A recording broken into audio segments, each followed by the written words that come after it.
Dear students, आज regression and correlation chapter से related एक वीडियो है जिसमें मैंने इस चैप्टर के इम्पोर्टेंट क्वेश्चंस जो प्रीवियस पेपर में रिपीट होते हैं वही मैं आज आपको समझाऊंगा।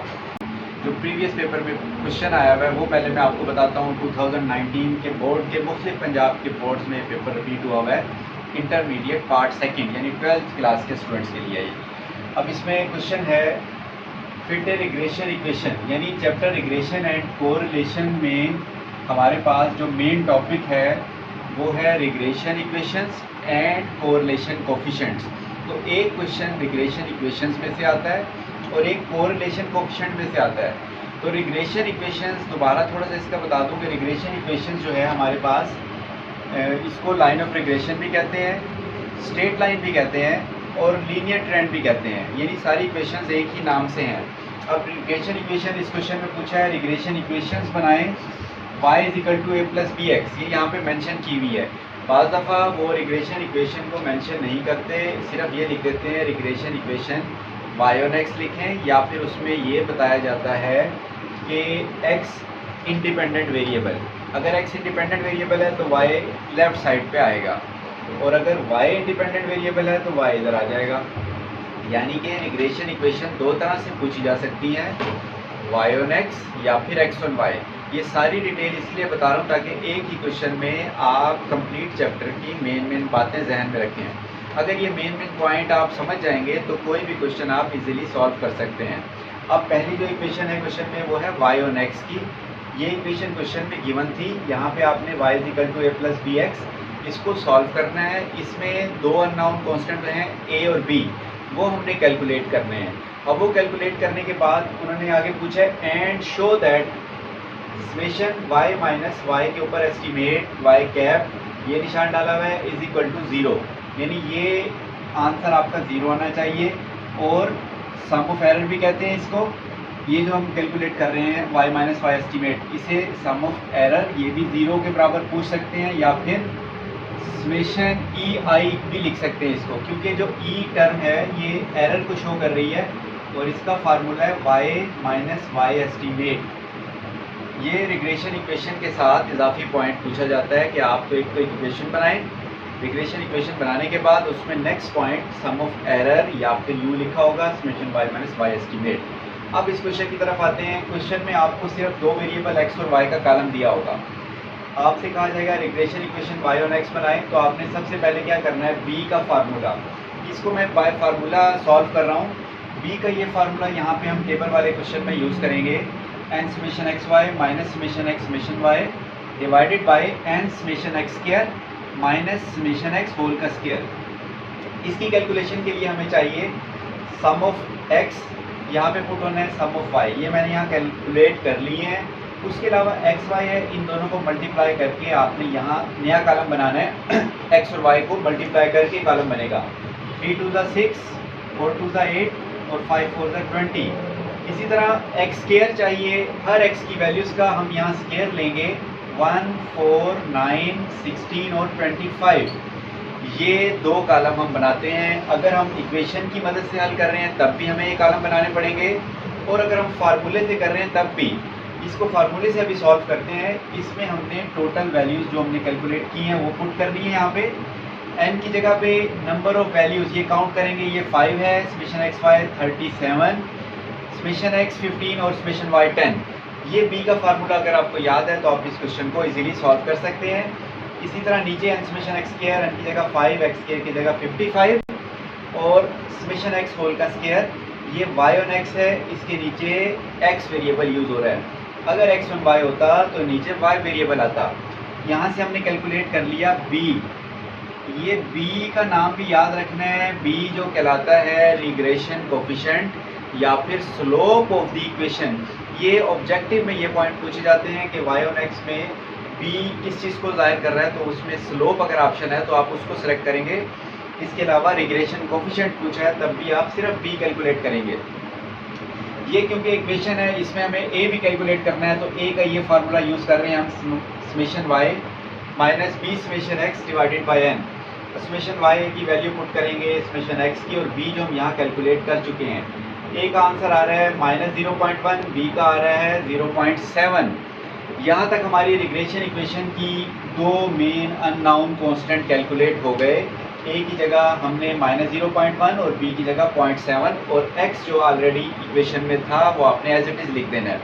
अगर तो सिंपल रिग्रेशन इक्वेशन पूछी जाए तो यहाँ तक सवाल कंप्लीट हो जाता है, लेकिन अगर उसके आगे नेक्स्ट स्टेप y को एस्टिमेट करना या उसका डिफरेंस लेना एक्चुअल वैल्यू y का और एस्टिमेटेड वैल्यू का वो कैलकुलेट करना है, तो फिर पहले आपको एस्टिमेटेड वैल्यू y एस्टिमेट निकालना होगा। वैल्यूज़ y एस्टिमेट हमने यहाँ कैलकुलेट की है कि x की तमाम वैल्यूज़ को यहाँ पहले x की वैल्यू 1 पुट की, 0.7 से मल्टीप्लाई किया और 0.1 इसमें से माइनस कर दिया।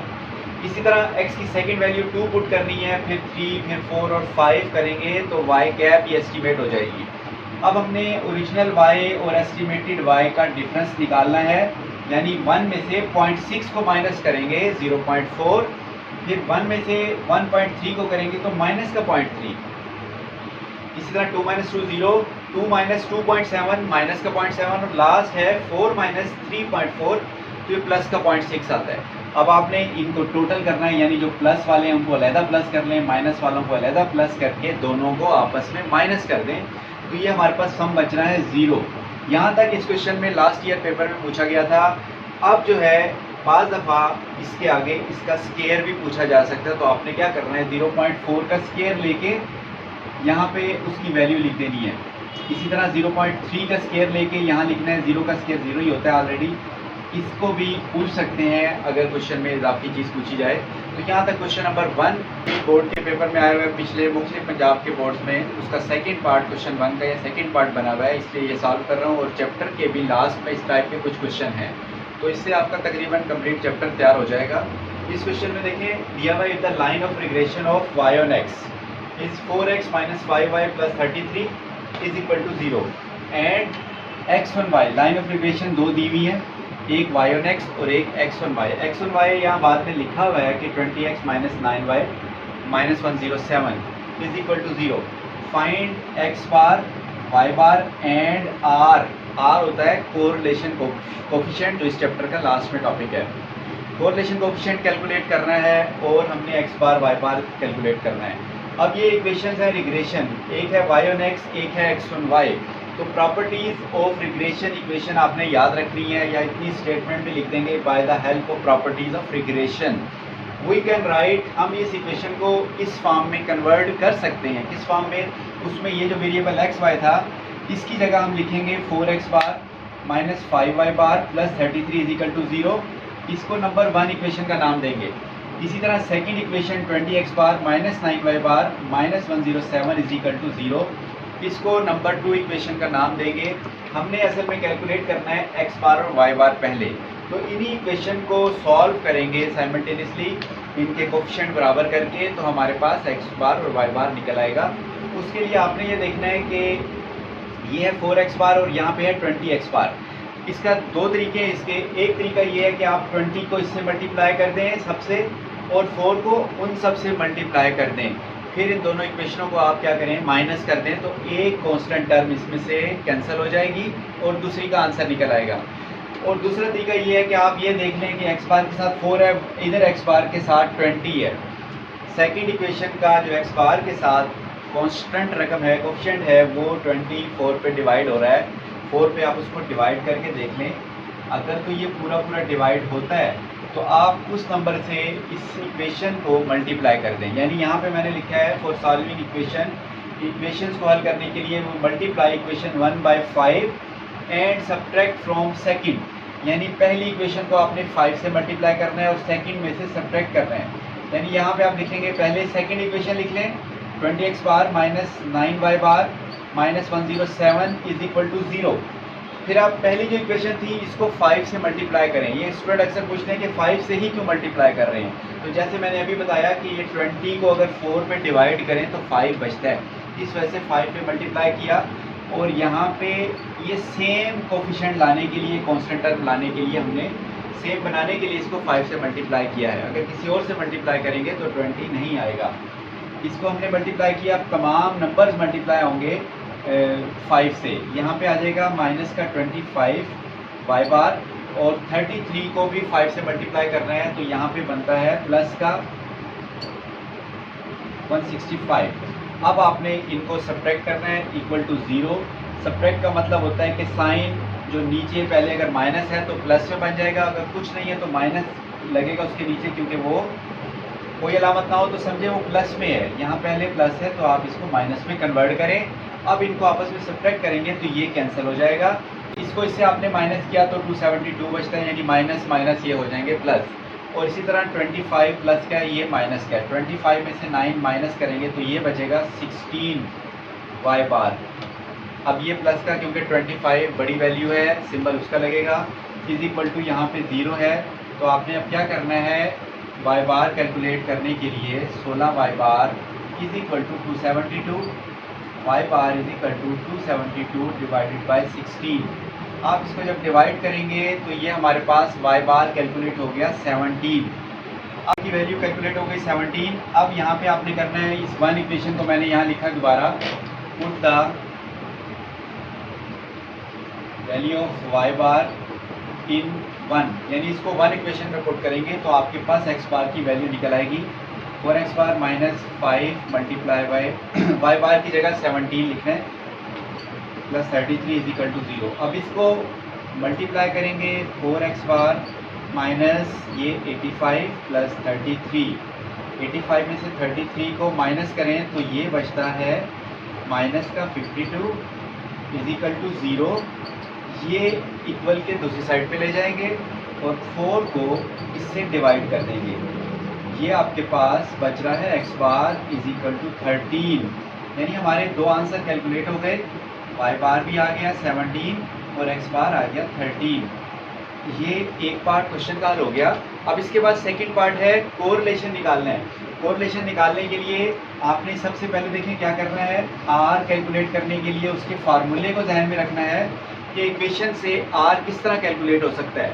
इक्वेशन से आर उसी सूरत में कैलकुलेट हो सकता है जब आपके पास बी के आंसर आ जाएं, और बी के आंसर रिग्रेशन इक्वेशन में उन्होंने छुपे हुए या आपने खुद ढूंढने हैं उसको स्टैंडर्ड फॉर्म में चेंज करने के बाद। अब बी के आंसर से कोरिलेशन कैसे निकलेगा वो फार्मूला पहले देख लें कि जब आपके पास बी के आंसर गिवन है या फिर एक कोरिलेशन की प्रॉपर्टी है, ये कुछ क्वेश्चन में प्रूफ करने के लिए भी कहते हैं कि correlation coefficient is the geometric mean of two regression coefficient. इस प्रॉपर्टी को प्रूफ करना हो या उसको मैथमेटिकली लिखना हो तो हम ये फार्मूला यूज़ करते हैं, बी एक्स वाई ज़रब बी वाई एक्स, यानी दोनों रिग्रेशन कोफिशिएंट को मल्टीप्लाई करें और स्क्वायर रूट ले लें। ये दोनों प्लस में होंगे तो दोनों आंसर प्लस में आएगा, माइनस में होगा तो आंसर माइनस में आएगा। इस फार्मूले की हेल्प से हम कोरिलेशन कोफिशिएंट निकाल लेंगे आर के साथ एक्स वाई लिख लें विद रिस्पेक्ट टू वेरिएबल के हिसाब से। अब हमारे पास एक्चुअल में ये जो दो इक्वेशन है एक्स ऑन वाई, इसको आप देखें ज़रा, यहाँ पे पहली इक्वेशन वाई ऑन एक्स की 4x minus 5y plus 33 is equal to 0। इसमें से b कैसे कैलकुलेट होगा, उसके लिए आपने y ऑन x की इक्वेशन को जहन में रखना है कि y ऑन x की जो स्टैंडर्ड फॉर्म हम यूज़ करते हैं, y ऑन x की स्टैंडर्ड फॉर्म कौन सी है, y is equal to a plus B X. अगर इस तरतीब में हो, एक कांस्टेंट टर्म हो यहाँ पे और यहाँ पे अकेला y हो, तो वो उसकी स्टैंडर्ड फॉर्म बनेगी। तो ये स्टैंडर्ड फॉर्म बनाने के लिए आपको 5y को दूसरी तरफ लेके जाना पड़ेगा, 5y, यानी इसको दोबारा रीअरेंज करना पड़ेगा तरतीब इसकी। y क्योंकि लेफ्ट साइड पे होता है, 5y को हम बराबर के उधर ले गए, ये प्लस का हो गया, यहाँ पे बच गया 4x प्लस 33। अब आपने क्या करना है, 5 से डिवाइड करना है। y यहाँ पे लिख सकते हैं डिवाइडिंग बाय, इसके बाद नीचे लिखेंगे डिवाइडिंग बाय 5, बोथ साइड्स, ठीक है। 5 से डिवाइड करेंगे तो 5 divide by 5, 4 divided by 5 into x plus 33 divided by 5। तो ये बन गया 5 इंटू, ये बनेगा 0.8x, और इसको जब डिवाइड करेंगे तो ये बनेगा 5 को 30। इसको हमने असल में यूज़ नहीं करना है, इसको एज इट इज रहने दें, हमने यूज़ करना है b को। तो यहाँ से आपके पास कैलकुलेट हो गया b by X is equal to 0.8। हमने पहुंचना है कोरिलेशन तक, तो उसके लिए हमने b कैलकुलेट कर लिया। इसी तरह दूसरी इक्वेशन आप x ऑन y की, उसको भी लिख लें और x ऑन y की इक्वेशन की स्टैंडर्ड फॉर्म को जहन में रखें। x ऑन y की स्टैंडर्ड फॉर्म है x is equal to c plus D Y लिख लें, या a प्लस बी वाई भी लिख सकते हैं। ये है एक्स ऑन वाई, यहाँ से बी कैलकुलेट होगा एक्स ऑन वाई। आपके पास जो गिवन इक्वेशन है वो इस फॉर्म में है 20x minus 9y minus 107 is equal to 0। तो आपने क्या करना है, x को लेफ्ट साइड पे करना है और बाकी टर्म दूसरी साइड पे आएंगे। x के साथ कोई कोफिशिएंट उसका नहीं होने चाहिए, ना कांस्टेंट टर्म। a भी अकेला होगा वहाँ पे, उसके साथ कोई वेरिएबल नहीं होगा। अब क्या करना है, 20x को यही रहने दें, ये दोनों बराबर के उस साइड पे जाएंगे, 9y प्लस 107 और x is equal to 9/20 y plus 107/20। ये देखिए 9/20 डिवाइड कर देंगे 0.545, इसी तरह 107 को भी 20 पे डिवाइड करेंगे तो 5.35 आ जाएगा। अब ये इक्वेशन की स्टैंडर्ड फॉर्म यानी x1 y में a जो है कांस्टेंट, उसका इंटरसेप्ट पहले है, यहाँ पे इस इधर लिखा हुआ है, जो y के साथ वेरिएबल है वो होगा b, ठीक है। a प्लस बी वाई को अगर आप इसको रीअरेंज करेंगे तो 5.35 पहले लिख लें और 0.45y, इसको भी हम अरेंज कर सकते थे कि 6.6 यानी 33/5 का आंसर आया 6.6, इसको आप पहले लिख लें, 0.8x बाद में लिख लें, यानी जो x वेरिएबल के साथ होगा वो है regression coefficient b y on x। इसी तरह यहाँ जो y के साथ है 0.45, ये है b x ऑन y। अब इन दोनों की मदद से कोरिलेशन हम निकाल सकते हैं by(x) और bxy को मल्टीप्लाई करके, यानी 0.8 और 0.45, ये कुछ कोई भी वैल्यू आगे पीछे लिख सकते हैं, मल्टीप्लाई करेंगे तो ये आ जाएगा कोरिलेशन। ये क्वेश्चन नंबर 3 है, इसमें पूछा गया find the value of correlation coefficient and interpret the results. अब कोरिलेशन कोफिशिएंट इसी चैप्टर का लास्ट टॉपिक होता है, पहले रिग्रेशन इक्वेशन के सवाल है, फिर कोरिलेशन कोफिशिएंट के सवाल हैं। तो जो टेबल वाले सवाल होते हैं इसमें हम ये एक ही फार्मूला यूज़ कर सकते हैं। इस फार्मूले को आपको याद करना पड़ेगा, 2-3 दफ़ा इसे रिवाइज करेंगे तो ये याद हो जाएगा। इसमें n summation X Y minus summation X summation Y divide by n summation X square minus summation X whole square. इसी तरह y वेरिएबल के लिए ये चीज़ सारी यहाँ आ जाएगी। अब हमने देखना है कैलकुलेशन कैसे करनी है। क्वेश्चन में ये 2 कॉलम आपको दिए होंगे, ये सारे ऑलरेडी मैं रिजल्ट कैलकुलेट कर चुका हूँ। यहाँ पे ये 2 कॉलम x और y वेरिएबल सवाल में दिया होगा, कोरिलेशन कोफिशिएंट निकालना है तो आपने x और y को मल्टीप्लाई करके कॉलम बनाना है, फिर x स्क्वायर को और फिर y स्क्वायर का कॉलम बनाना है। x y कैसे इन दोनों को मल्टीप्लाई करते जाएं ये आंसर आएंगे, ठीक है, चेक कर लें। इसी तरह फिर x का स्क्वायर इनका स्क्वायर लें, y के लिए इसका स्क्वायर लें, फिर इन कॉलम को आपने टोटल कर लेना है, जितने भी कॉलम हैं ये, क्योंकि इन फार्मूलों में हमें ज़रूरत है। इस फार्मूले में ये सारे टोटल करके अब पुटिंग कैसे करनी है, n की जगह नंबर ऑफ वैल्यूज़ यहाँ पे लिखेंगे 5 समेशन एक्स 5 85 आ रहा है, यहाँ 85 आ गया, सम ऑफ x 12 और सम ऑफ y 37, ये दोनों आपस में मल्टीप्लाई होंगे, ये दोनों आपस में मल्टीप्लाई होंगे, ये तो ऊपर वाली टर्म में 425 माइनस 444 आ जाएगा। इसी तरह नीचे वाली टर्म में आपने ख्याल करना है कि जो n समेशन एक्स स्क्वायर है ये आपने एक्स स्क्वायर का टोटल पुट करना है, ना कि x का टोटल पुट करके उसका स्क्वायर लेना है। ये पॉइंट जहन में रखें, अक्सर स्टूडेंट ये मिस्टेक कर जाते हैं, वो ये यहाँ पुट कर देते हैं और ये वाली रकम आगे पुट कर लेते हैं। इस बात को अच्छी तरह याद रखना है कि x का जो स्क्वायर है वो यहाँ पुट होगा और सम ऑफ x जो है वो टोटल लेदर से यहाँ पुट होके इसका बाद में स्क्वायर लेना है।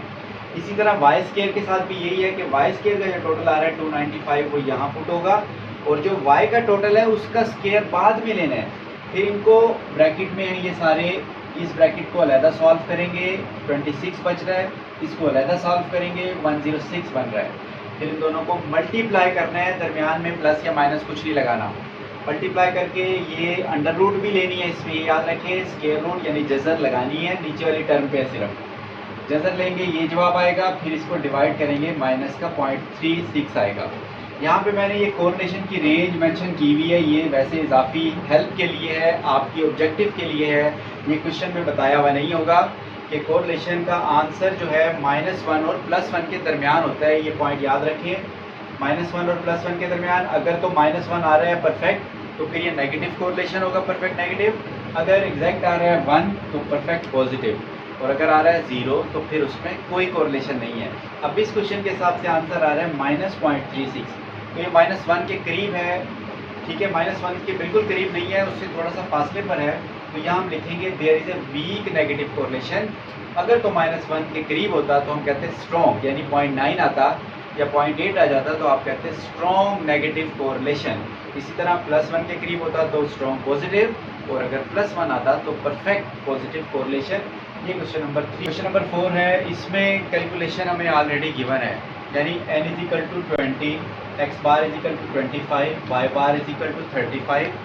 उसके बाद sum of x minus X bar का स्क्वायर 80 और sum of y minus Y bar का स्क्वायर = 170 और ये है sum of x minus X bar into Y minus Y बार।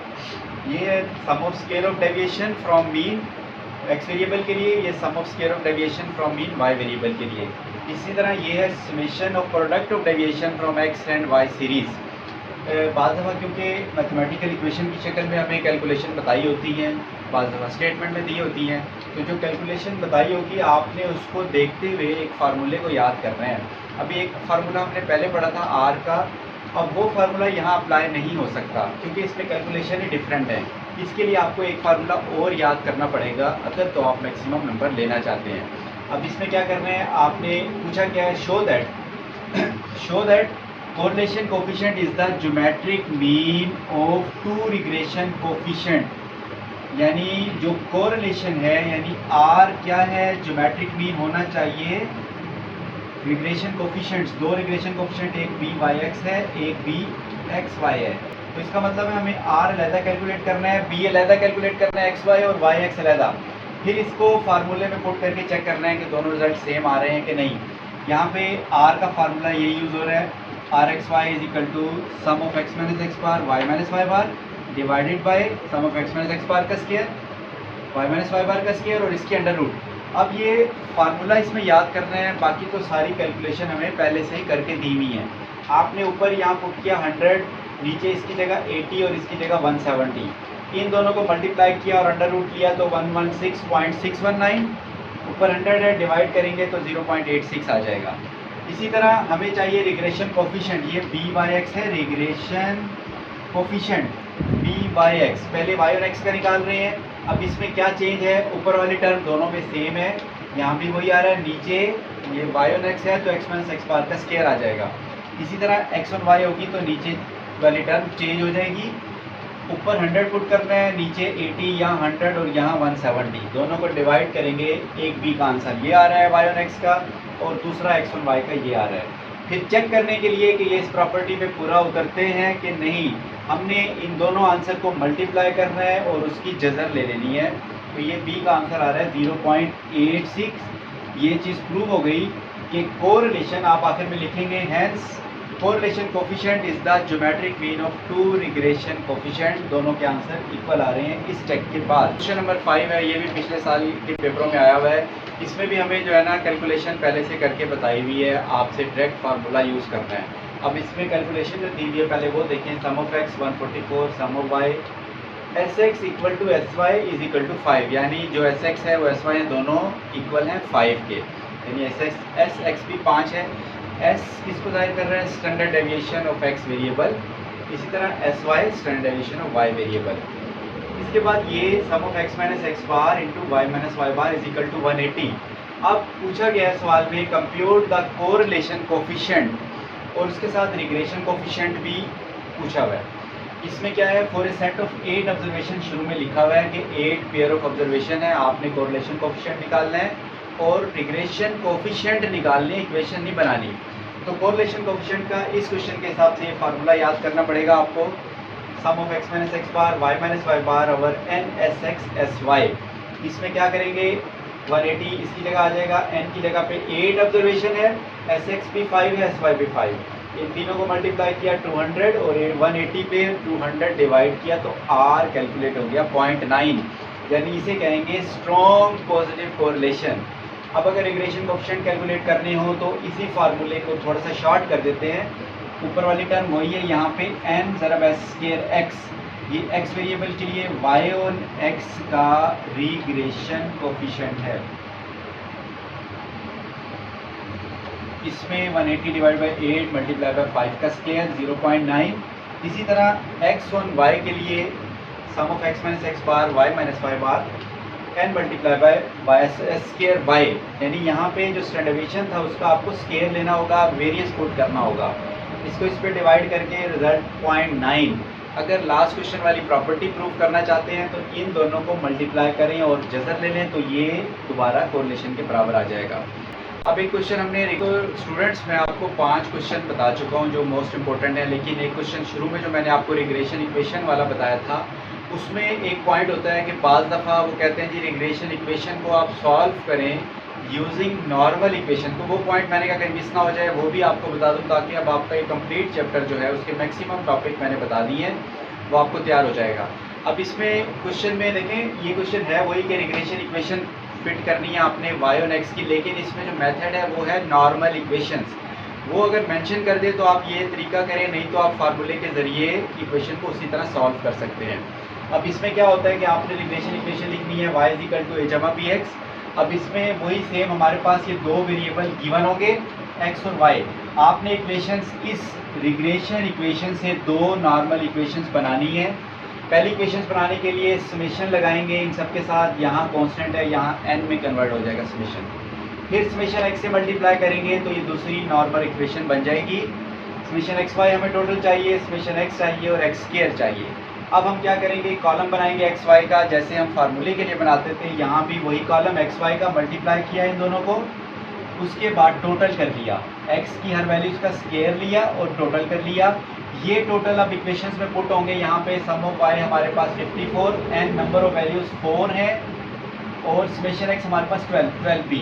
इसके बाद यहाँ पे दूसरी इक्वेशन में एक्स वाई की जगह 155, ए समेशन एक्स 12a और इसी तरह समेशन एक्स स्क्वायर की जगह 46b। ये दोनों इक्वेशंस बन गई। इनको सॉल्व करने का तरीका एक पिछले क्वेश्चन में मैंने बताया था कि कोफिशिएंट बराबर करने होते हैं। यहाँ पे 12a है, यहाँ पे 4a है। या तो आप 12 को 4 पे डिवाइड कर लें, अगर तो ये पूरा डिवाइड होता है यानी 3 बच रहा है तो आप इसको 3 से मल्टीप्लाई कर देंगे। अगर तो ये कंप्लीट डिवाइड नहीं होता तो फिर आप 12 को इससे मल्टीप्लाई करें और इसका अगर कोई और कोफिशिएंट है तो उसको इस सब से ज़रब दे देंगे और उसके बाद में सब्ट्रैक्ट करेंगे। लेकिन यहाँ क्योंकि 3 बच रहा था हमने वही काम किया कि 3 से मल्टीप्लाई का लिख दिया और सब्ट्रैक्ट फ्रॉम सेकंड। अब ये सेकंड इक्वेशन को हम लिखेंगे यहाँ पर 12a + 46b = 155 और इन सब को मल्टीप्लाई करेंगे 3 से। 54 को किया 162 आ गया, 4 को किया 12 आ गया, 12 को किया 36 आ गया। इन दोनों को करना है सब्ट्रैक्ट यानी साइन करेंगे चेंज, ये कैंसिल हो जाएगा और ये जो है इन दोनों को माइनस करेंगे 10b, यहाँ से बचा 7। b = -7/10 माइनस का 0.7, ये b का आंसर आ गया। अब इस b के आंसर को यहाँ पे मैंने लिखा है पुट द वैल्यू। इसके बाद आपने यहाँ पे आना है put the value of b in first equation, यानी जो फर्स्ट इक्वेशन हमारे पास ये वाली है, यहाँ b की कीमत आपने पुट करनी है। इसको मल्टीप्लाई करेंगे, फिर जो आंसर आएगा उसको साइड पे ले जाके 54 से प्लस कर देंगे तो 62.4। इसको इस पर डिवाइड किया तो हमारे पास रिजल्ट बच गया 15.6। तो हमारी रिक्वायर्ड रिग्रेशन इक्वेशन आ गई y एस्टीमेट = a आ रहा है 15.6 और b आ रहा है -0.7x। तो ये रिग्रेशन इक्वेशन y और x है, दूसरा मेथड। अब ये तकरीबन कंप्लीट चैप्टर तैयार हो चुका है। आपको एक शेर सुनाता हूँ। अकेले रात भर तड़पता रहा मरीज़े शाम गम गालिब, न तुम आए न नींद आई, न चैन आया न मौत आई।